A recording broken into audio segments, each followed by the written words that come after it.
Bore da. Mae'n hyfryd I fod gyda chi yn agor y gair bore yma. Wythnos diwetha, fel mae Aaron eisoes wedi gweddio, fi oedd e'n edrych ar sut dylen ni fel pobl Crist fod yn rhai sydd yn aros am ail ddyfodiad yr arglwydd. Ac oherwydd ein bod ni yn bobl sydd yn aros, be ddyle fod ein agwedd meddwl ni? Wel, amynedd.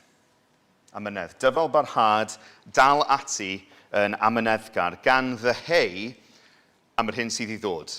Nid am bethau'r byd, ond am yr hyn sydd I ddod. Esboniodd Aaron am ein bod ni'n deheu am rhywbeth gwell sydd eto I ddod, sef cyflawnder bywyd tragwyddol gyda'r arglwydd Iesu Grist, fe ddyle hynny fod yn newid y ffordd I ni'n byw nawr, heddiw. Dyle hynny yn enwedig newid y ffordd I ni'n meddwl wrth I ni wynebu anawsterau. A dyma Iago wythnos diwetha yn rhoi job I ni fel enghraifft o un ddath I adnabyddiaeth ddyfnach o'r arglwydd, o gymeriad yr arglwydd, drwy brofiadau y bywyd hynod o galed. Welon ni pan mae pethau'n anodd, mae'r arglwydd yn ein paratoi ni am fywyd tragwyddol wrth I ni aros a dal ati'n amyneddgar. Wel, heddiw, ni'n edrych ar ddiwedd llythyr Iago, a dyn ni am ystyried beth mae Iago'n cynnig fel y modd, y means mae'r arglwydd yn defnyddio, mwyn i'n paratoi ni am y bywyd tragwyddol yna. Y modd mae'r arglwydd yn defnyddio mwyn i'n siapio ni wrth I ni aros am yr hyn sydd I ddod, sef gweddi. Fi oedd Aaron yn sôn wythnos diwetha am aros do, ond nid aros pasif oedd hwnnw I fod, ond yn hytrach aros gweithredol, lle ni'n ceisio tyfu ym mhethau'r arglwydd yn ffrwyth yr ysbryd, ond siwt mae'n gwneud hynny?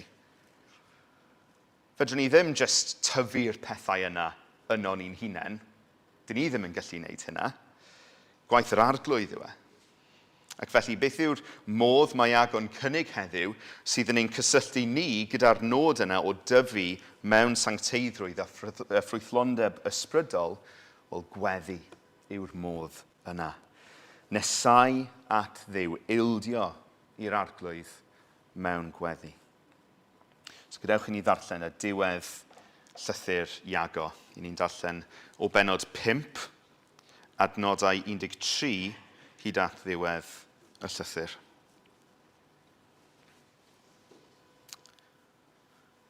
A oes rhywun yn eich plith mewn adfyd, dylai weddio. A oes rhywun yn llawen, dylai gannu mawl. A oes rhywun yn glaf yn eich plith. Galwed ato hyniried yr eglwys I weddio drosto a'i eneinio ag olew yn enw yr arglwydd. Bydd gweddi a phrymer mewn ffydd yn iachau y sawl sy'n glaf, a bydd yr arglwydd yn ei godi ar ei draed. Ac os yw wedi pechu, fe gaiff fyddeiant. Felly, cyffeswch eich pechodau i'ch gilydd, a gweddiwch dros eich gilydd, mwyn i'ch gael iachad. Peth grymus iawn ac effeithiol yw gweddi y cyfiawn. Roedd Elias yn ddyn o'r un anian a ninnau, ac fe wyddiodd ef yn dair am iddo beidio a glawio, ac ni lawiodd ar y ddeiar am 2 blynedd a 6 mis. Yna gwyddiodd eilwaith, a dyma'r nefoedd yn arllwys ei glaw a'r ddeiar yn dwyn ei ffrwyth. Fy nghyfeillion, os digwydd I un ohonwch wyro oddi wrth y gwirionedd, ac I un arall ei droi nôl, boed iddo wybod hyn. Bydd y sawl a drodd y pechadur o gyfeiliorni ei ffordd yn achub ei enaid rhag angau ac yn dileu lliaws o bechodau. Ni'n diolch I Dduw am ei air sanctaidd. Mae Iago'n dangos I ni yn ein testun heddiw. Mewn gwirionedd y dyle ein holl fywyd ni fod yn fywyd o weddi. Mae'n rhoi 4 categori I ni o amgylchiadau gwahanol. Mewn adfyd, mewn trwbl, mewn llawenydd, yn glaf, ddim yn iach, ac yn ein pechod. Nawr, fedra i ddim meddwl am unrhyw sefyllfa bywyd sydd ddim yn perthyn i un o'r 4 categori yna. Ac i'r Cristion felly, yr ymateb briodol ym mhob amgylchiadau mae Iago'n dangos i ni yw i droi at orsedd Iesu Grist mewn gweddi. Mwy eto, dylen ni ddweud, mae gweddi fel hynny yn farc o Gristion. Mae'n arwydd o rywun sydd yn perthyn i'r arglwydd Iesu. Ym mhob amgylchiadau ein bod ni'n troi at yr arglwydd ac yn gweddio. Nawr, cyn i ni weithio'n ffordd ni drwy'r testun, dwi eisiau gwneud nodyn am pam yn y lle cyntaf mae'n bosib i ni nesau at orsedd gras. Mae'r arglwydd Iesu Grist wedi gwneud y ffordd i ni. Ffordd sydd yn sicrhau nad oes condemniad i ni sy'n nesau, ond yn hytrach bod derbyniad a hwnnw'n dderbyniad llwyr, llawn. Nawr, yn fy hun, petawn ni yn nesau at orsedd Duw yn fy hun, barn a chondemniad fydde'n aros i mi. Am fy mod i yn bechadur sydd wedi gwrthryfel yn erbyn yr arglwydd. Bydde fi'n methu dioddef ei sancteiddrwydd ef, a bydde yna ddim byd yno fi yn plesio yr arglwydd. Ond mae Iesu Grist wedi gwneud ffordd. Mae wedi gwneud ffordd drwy ei waed e. Mae'r Cristion yn un sydd wedi credu yn yr arglwydd Iesu Grist. Bellach nawr yn un gyda Iesu Grist. Ac felly pan mae Duw yn edrych arno ni Gristnogion, mae'n gweld cyfiawnder perffaith Iesu Grist, ac felly mae yna dderbyniad i ni. Mae yna groeso wrth i ni nesau. Ac oherwydd bod Iesu Grist wedi cymryd y gosb dros ein pechod, bod e wedi tywallt ei waed mwyn ein golchi ni'n lan o'n pechod ni, wel, does yna ddim condemniad mwyach chwaith am fod Crist wedi cymryd y gosb yn ein lle. Does dim condemniad ger bron Duw. Mae yna dderbyniad drwy gyfiawnder Iesu. Does yna ddim condemniad am i Grist cymryd y gosb. A mwy eto, mae'r arglwydd Iesu Grist wedi atgyfodi o'r bedd, wedi esgyn i'r nefoedd, a mae bellach ar ddeheulaw Duw y Tad yn eiriol drosom ni. Mae'r gair Cymraeg eiriol, mae'n cyfieithu i ddau beth yn y Saesneg, nag yw e? Interceding ac advocating. Mae gennym ni advocate, mae gennym ni eiriolwr ar ddeheulaw y Tad. Mae e fel petai, wrth i ni nesau at Dduw y Tad, mae e fel petai Crist ar y ddeheulaw yn dweud, dyma un o fy mhobol i, o Dad. Dyma un sydd yn perthyn i fi, derbyn nhw yno fi. Mae gennym ni un sydd yn advocatio ar ein rhan ni. Ac am mai mab perffaith, tragwyddol y Tad sydd yn gofyn, mae gennym ni fynediad.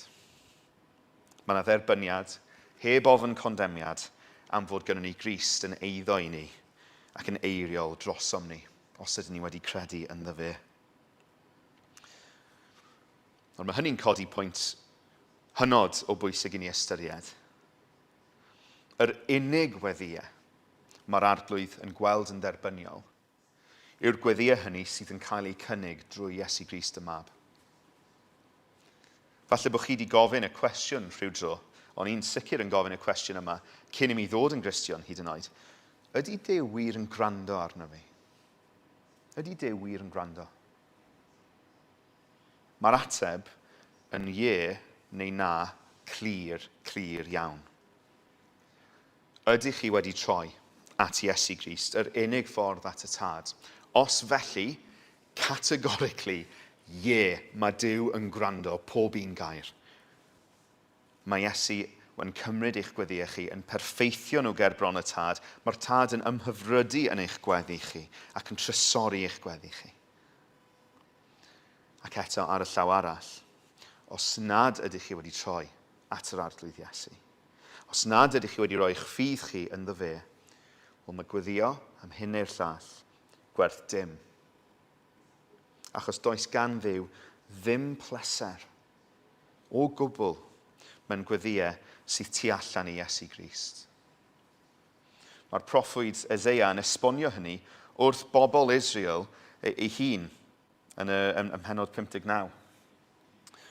Nid aeth llawr arglwydd yn rhy fyr i achub, na'i glist yn rhy drwm i glywed, ond eich camweddau chi a ysgarodd rhwng chi a'ch Duw, a'ch pechodau chi a barodd iddo guddio'i wyneb fel nad yw'n eich clywed. Eseia'n dweud hwnna wrth bobl gyfamodol Dduw ei hunain. Ma'ch pechod chi wedi golygu mae yna wahaniad smod Duw yn gwrando arnoch chi. Mae rhaid i ni gael cymod. Cymod gyda Duw, a'r unig ffordd i ni gael cymod yw drwy'r arglwydd Iesu Grist. Ac felly, os ydych chi eisiau nesau at Dduw a gwir cael eich derbyn, mae rhaid gwneud hynny yn yr arglwydd Iesu Grist. So'r her gyntaf, cwestiwn cyntaf i godi ger eich bron chi bore yma. Ble chi'n sefyll bore yma? Lle chi'n sefyll gyda'r arglwydd Iesu Grist? Ydych chi'n iddo fe neu beidio? Ydych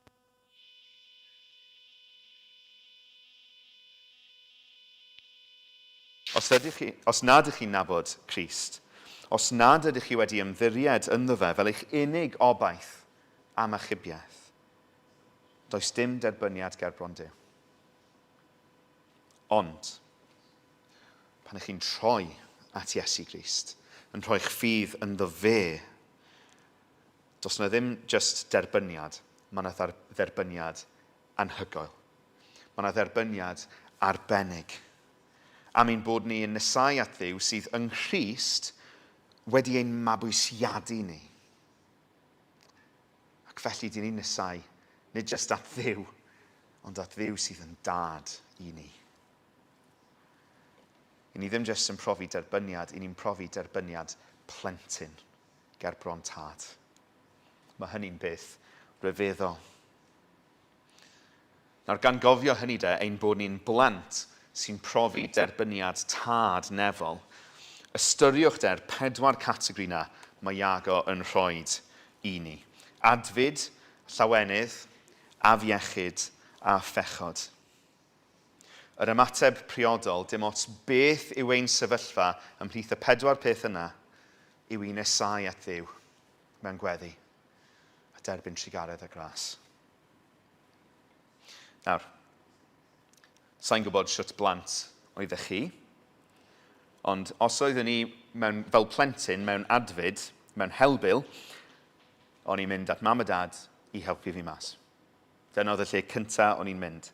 Wydd gynnon ni, yn tyfu lan, wydd gynnon ni 2 gi defed, Nel a Bob. A dwi'n cofio un tro, dyma Nel yn rhedeg llawn i'n erthu, gyda llygad a'r pêl tennis o'n i wedi taflu, a mae'r pêl tennis yn dod lawr, Nel yn chaso, ddim yn edrych ar lle oedd hi'n mynd, a dyma hi'n crasio mewn i Bob, y ci arall. Ac oedd Bob yn gwlffin o gi. Oedd e'n ci defed, ond oedd e'n masif. A Nel Drian yn cnocio hi'n mas yn bwrw mewn iddo fe. Ac o'n i'n 13-14 mlwydd oed, a o'n i ddim yn gwybod beth oedd wedi digwydd. O'n i jyst yn gweld, oedd y ci ar y llawr, llyged ar gau, ddim yn symud. So, panic oedd ymateb fi. Bydd y peth cyntaf i fi wneud, sgwpio hi lan, rhedeg at dad. Dad, mae trwbl. Fi mewn trwbl. Mae Nel di brifo. O'n i ddim yn gwybod be i wneud, ond o'n i'n trystio fydd dad yn gwybod. Mewn adfyd, i ni'n troi at rieni. Os o'n i'n sal, o'n i'n mynd at mam a dad, achos o'n i'n methu edrych ar ôl fy hun. Ddigwyddodd hwn, ddim jyst pan o'n i'n blentyn, ond cyn i fi ag Elen briodi fyd, is i mor sal gyda norovirus, oedd rhaid fi ffonio Elen, nei di please pigo fi lan a cymryd fi nôl adre i mam a dad. Fi methu edrych ar ôl fy hun. Chwarae teg mi'n allu. Ond mewn afiechyd, yn glaf, ble ni'n troi? At mam a dad, at y rhiant. Os o'n i'n llawen fel plentyn, pobl cyntaf o'n i eisiau dathlu gyda oedd mam a dad. Pan nes i ag Elen dyweddio, pwy oedd y pobl cyntaf i fi ffonio neu textio? Mam a dad. Llawenhau gyda nhw. Nawr, os o'n i wedi gwneud rhywbeth o'i le fel plentyn, dyle fi di mynd at mam a dad i gyffesu a gofyn am fyddeiant a help. Mi o'n i'n gallu bod yn gyfrwys iawn fel plentyn, yn slei iawn, ddim eisiau cael stŵr, felly tueddiad fi oedd eisiau treul cuddio fy meau rhagddyn nhw. Ond mi'n cofio un achlysur pan o'n i'n 4 neu'n 5 mlwydd oed, sy'n cnocio drosodd planhigyn enfawr yn yr ardd, pot enfawr, di chwalu, pridd yn bob man, oedd y planhigyn ar y llawr. Oedd yna gymaint o mes. Oedd yna ddim ffordd i fi guddio hyn rhag dad. Felly, peth cyntaf, o'n i'n gweld be o'n i wedi wneud. Dagre'n dechrau llifo. Syth at dad mewn dagre. Dad, fi wedi wneud rhywbeth ofnadw. Please, helpa fi. Bod fi wedi achosi, mes rhyfeddas, monach, ofnadw.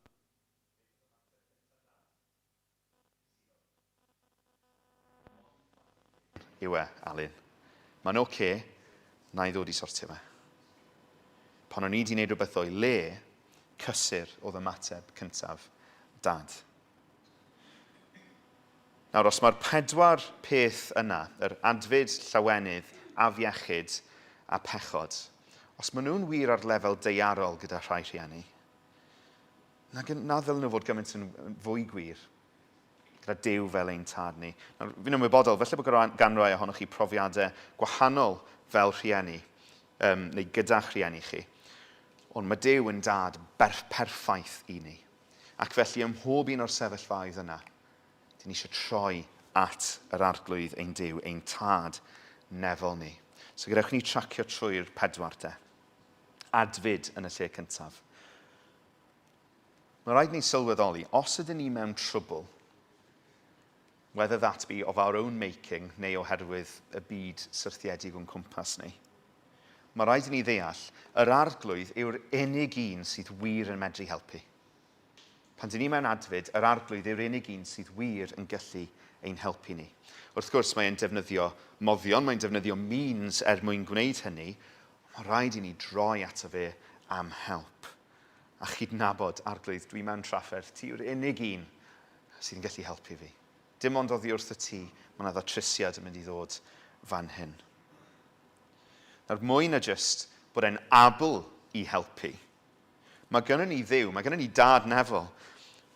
Oherwydd beth mae Iesu Grist wedi wneud, mae Duw yn cydymdeimlo gyda ni wrth i ni ddioddef helbyl ac adfyd.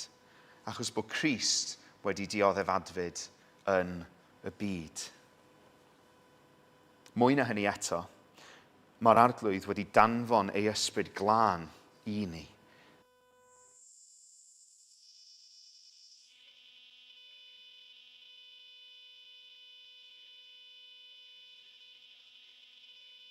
Ddim yn gysur pell. Dyw e ddim yn gysur oeraidd. Dyw e ddim yn gysur athrawieithol yn unig. Mae'n gysur personol. Mae'n gysur perthynol. Am os ydych chi yn Gristion, mae'r ysbryd glân yno chi. Yr ysbryd, y trydydd person o'r drindod yn byw yno chi os ydych chi'n Gristion. Wedi cael ei ddanfon ymhlith llawer o bethau mwyn ein diddanu ni, mwyn ein cysuro ni. Ydych chi'n meddwl am yr ysbryd fel na ar flaen eich meddyliau chi? Mae'r ysbryd glân yn berson. Ydych chi wedi meddwl yn y termau bod gennych chi berthynas gyda'r ysbryd glân os ydych chi'n Gristion? Chi mewn perthynas gyda'r tad, ie. Chi mewn perthynas gyda'r mab. Chi mewn perthynas gyda'r ysbryd hefyd. Pa mor ymwybodol ydych chi, pa mor aware ydych chi o'r berthynas sydd gyda chi, gyda'ch cysurwr chi.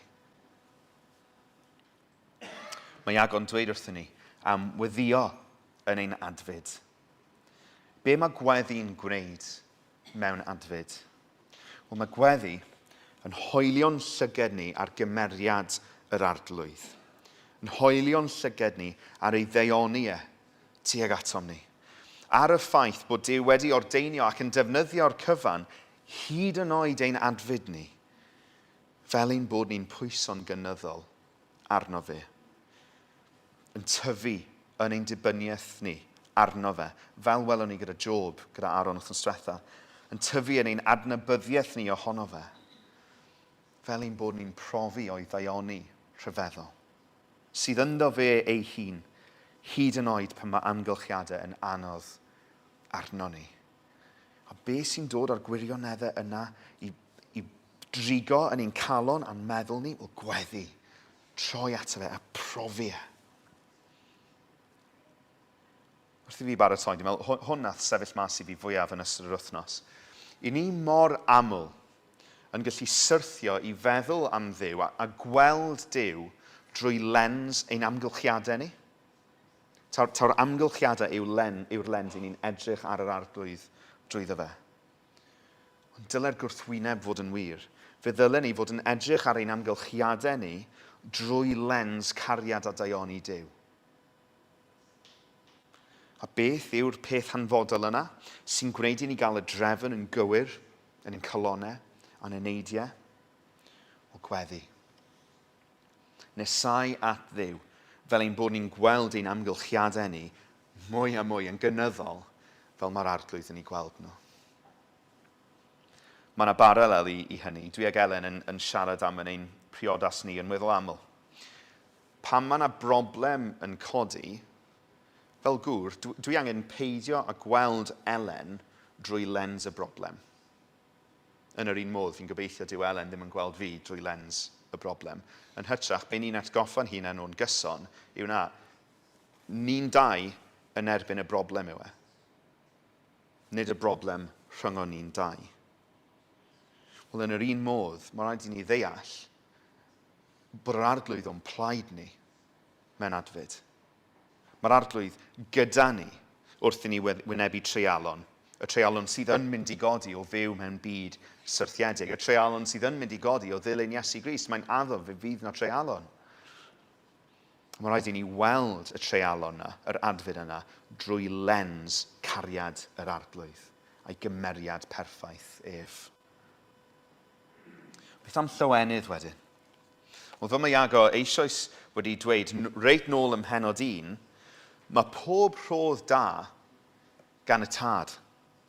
Pob tamed o ddaioni sydd gyda ni yn ein bywydau ni, pob un rheswm i lawenhau, hyd yn oed ar lefel daearol, gan yr arglwydd mae rheina wedi dod. Ac felly beth ddylai'r ymateb briodol fod? Diolch iddo fe. Diolch iddo fe. Gyda'n gweddiau ni a gyda'n mawl ni.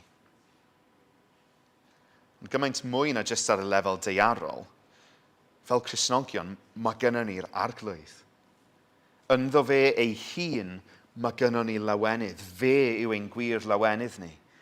Llawenydd sydd yn dod o'i nabod e.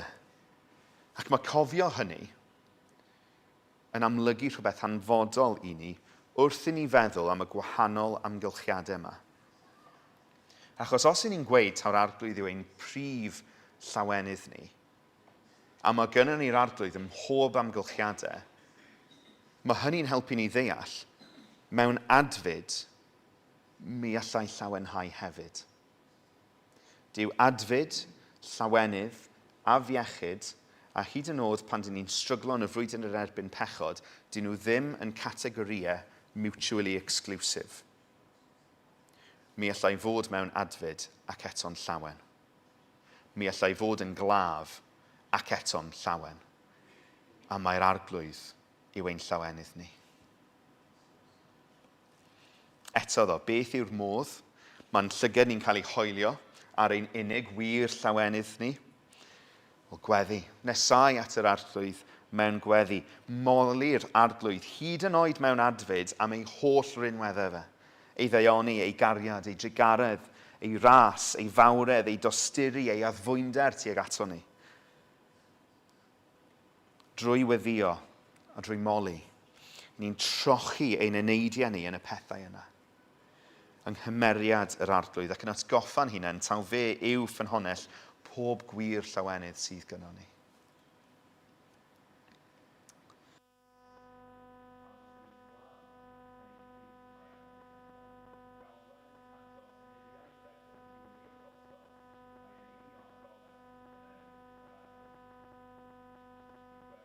Mewn ffydd yn iachau y sawl sy'n glaf, a bydd yr arglwydd yn ei godi ar ei draed, ac os yw wedi pechu, fe gaiff fyddeiant. Mae rhain yn adnodau sydd wedi profi tipyn o gam ddefnydd dros y blynyddoedd. Tipyn o gam gymhwysiad. Y gair mae'r Beibl Cymraeg newydd yn cyfieithu fel iachau fan hyn. Fel arfer, mae'n cael ei gyfieithu fel achub. Soso yw e, fel soteros, soteriology, salvation, achub. Ac felly, dwi'n meddwl, dyma sut mae rhaid i ni ddeall yr adnodau hyn. Pam bydde person sydd ddim yn iach yn galw'r hyniriad? Am fod na pŵer mewn gweddi. A hyniriaid yr eglwys sydd wedi derbyn y prif gyfrifoldeb o weinidogaeth y gair a gweddi. Ac wrth gwrs, mae'r hyniriad fod yn bobl gyfiawn. Mae Iago'n sôn am hynny yn hwyrach hefyd. Pam eneinio gyda olew? Wel, nid am fod gan olew rhyw bŵer gwirthiol i iachau, na. Mae olew yn symbol allanol o gysegriad i'r arglwydd. Bod y person yn cysegru hun i'r arglwydd. Hynny yw, symbol allanol bod y person sydd yn glaf yn trystio'i hunain i ddwylo'r arglwydd, dim ots beth ddaw.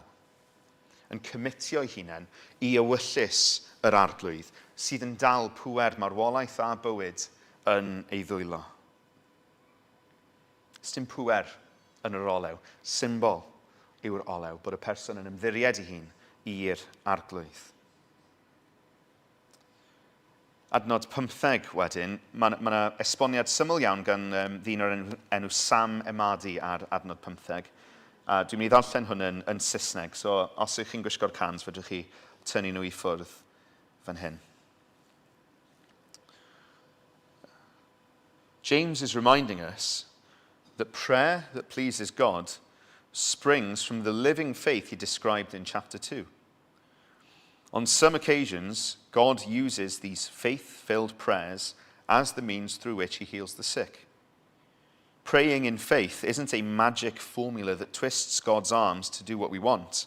Rather, praying in faith both boldly asks God to heal a sick brother or sister and humbly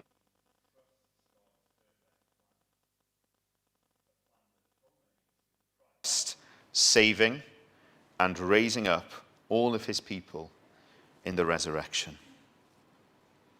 You can put the headphones back on.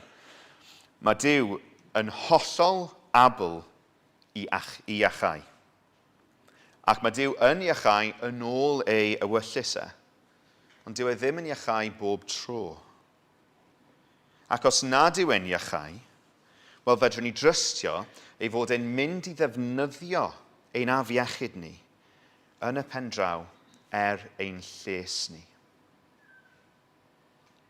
Eto, i ni'n gweld, os ydyn ni'n glaf, be mae gweddïau'r hyniriaid gobeithio'n mynd i wneud i ni? Wel, gobeithio fydd clywed y brodyr yna yn gweddio, yn hoelio ein llyged ni ar yr arglwydd Iesu Grist, ar pwy yw ar ei sofraniaeth ar ei ddaioni fe. Fel hyd yn oed, os ydyn ni'n rhy wan hyd yn oed i fynegu'n hunain ar lafar, bod y gweddiau yna yn atgoffa ni i weld ein afiechyd ni drwy lens cymeriad perffaith yr arglwydd.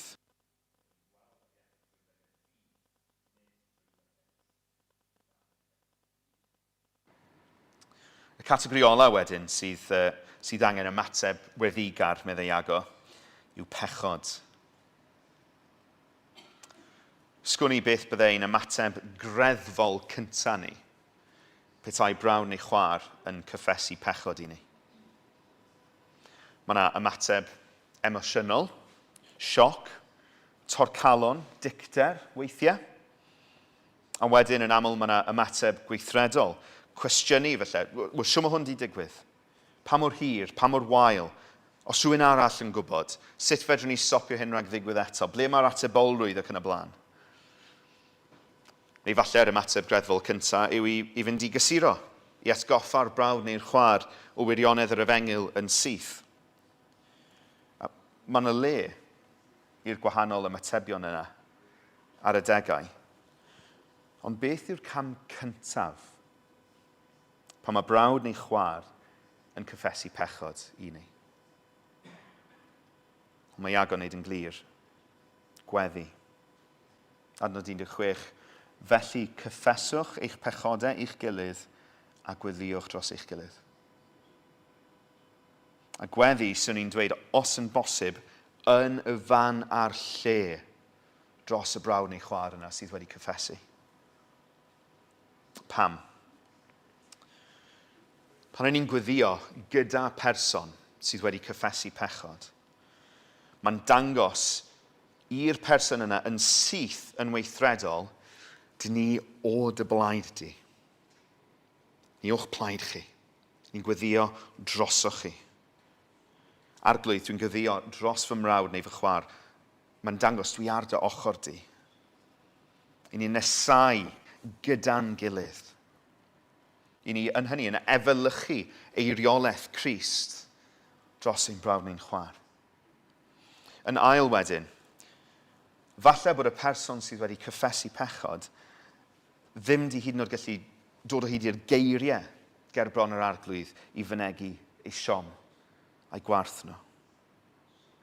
Mae'r un sy'n gweddio gyda nhw yn gallu helpu rhoi geiriau i'r mynegiant yna, i'r gwarth a'r euogrwydd. A mae'n rhywbeth iachawol yn hynny. Yn drydydd, i'r person sy'n gwneud y gweddio, mae'n paratoi calon nhw ar gyfer y sgwrs bugeiliol sydd yn mynd i godi wedyn. Ond mae e mor bwysig bod y person yna wedi nesau at yr arglwydd yn gyntaf mwyn derbyn doethineb gan Dduw. Mae bod yn y lle yna o gyffesu pechod, mae'n gosod person ar ei mwyaf bregus, ei mwyaf vulnerable. A byddwn ni'n ffyliad wedyn, os nag o'n ni'n ceisio'r arglwydd yn gyntaf, cyn ein bod ni'n ceisio gyfalu ac edrych ar ôl y person mewn addfwynder a mewn gostyngeidrwydd. Mae yna ddau her clir yn codi o be mae Iago'n dweud fan hyn. Yn gyntaf, cyffeswch eich pechod. Nid jyst i'r arglwydd, cyffeswch eich pechod i'ch gilydd. Un gilydd. Mae rhaid i ni cyffesu'n pechod i'n gilydd. Mae rhaid dod â phechod i'r goleuni, nid mwyn condemniad, ond mwyn derbyn help. A dyna'r ail her sy'n codi wedyn. Ydy ein diwylliant ni fel eglwys yn annog cyffes pechod? Ydy ein diwylliant ni fel eglwys yn annog cyffes pechod? A wnawn ni addo ein gilydd fel eglwys i fod yn bobl, os oes rhywun yn dod ato ni gyda pechod, yn dweud, hei, dwi angen siarad gyda ti, dwi wedi gwneud rhywbeth. Taw ein ymateb cyntaf ni i'r person yna fydd gweddi. Fydd dod ochr yn ochr gyda nhw ar ein gliniau gyda nhw. A gweddio dros nhw. Adfyd, llawenydd, afiechyd, pechod. O'r ymateb briodol ym mhob sefyllfa yw i nesau at yr arglwydd mewn gweddi. A mae Iago'n dangos, mewn 2 o'r sefyllfaoedd yna, ni angen help weithiau i ni hynny fyd. I gloi wedyn, i orffen y llythyr, mae Iago'n rhoi 2 reswm pam y ddylen ni fod yn gweddio. Mae gweddi yn rymus, mae gweddi yn gweithio. Mae gweddi yn cyflawni pwrpas. Mae Iago'n rhoi Elias i ni fel esiampl o un nath weddio, a thrwy weddio fe gyflawnodd yr arglwydd bethau mawr. Mae yna bwer mewn gweddi. Cofiwch lle ni wedi bod yn mynd gyda hyn i gyd. Ni wedi gweud y nod amlygodd Aaron i ni wythnos diwetha yw dod i adnabyddiaeth ddyfnach o'r arglwydd, hyd yn nod yn ein anawsterau ni. Y modd yw gweddi, achos mae gynnon ni raddewid, nesewch at Dduw ac fe nesau ef ato chwi. Pan yn ni'n nesau, mae Duw yn nesau ato ni. Ond gaich annog chi yn hynny, weithiau mae eisiau dyfalbarhad yn hynny. Weithiau mae eisiau dyfalbarhad yn hynny. Os ydych chi'n teimlo falle, dwi wedi bod yn nesau, ond dwi ddim yn teimlo presynol yr arglwydd, mae angen dyfalbarhad yn hynny. With y Puritaniaid arfer dweud, pray until you pray. Weithiau ni'n gallu mynd trwy'r un bethau bron ar autopilot, a ni angen cael heibio'r pwynt yna weithiau, fel ein bod ni yn cwrdd ar arglwydd yn ein gweddiau ni. Mae Carson yn esbonio'r syniad yna fel hyn. We should pray long enough and honestly enough in a single session to get past the feeling of formalism and unreality. Mae eisiau ni ddyfalbarhau mewn gweddi. A mae hynny'n golygu, mae angen rhoi amser i weddi, yn fwriadol. Bod ni'n gosod amser i'n hunain i gwrdd ar arglwydd mewn gweddi. Ystyriwch fel darlun i ni hanes Jacob, pan mae e'n reslo gyda'r arglwydd, ym Mhenuel. Ond mae'n dweud hyn wrtho fe, nag yw e?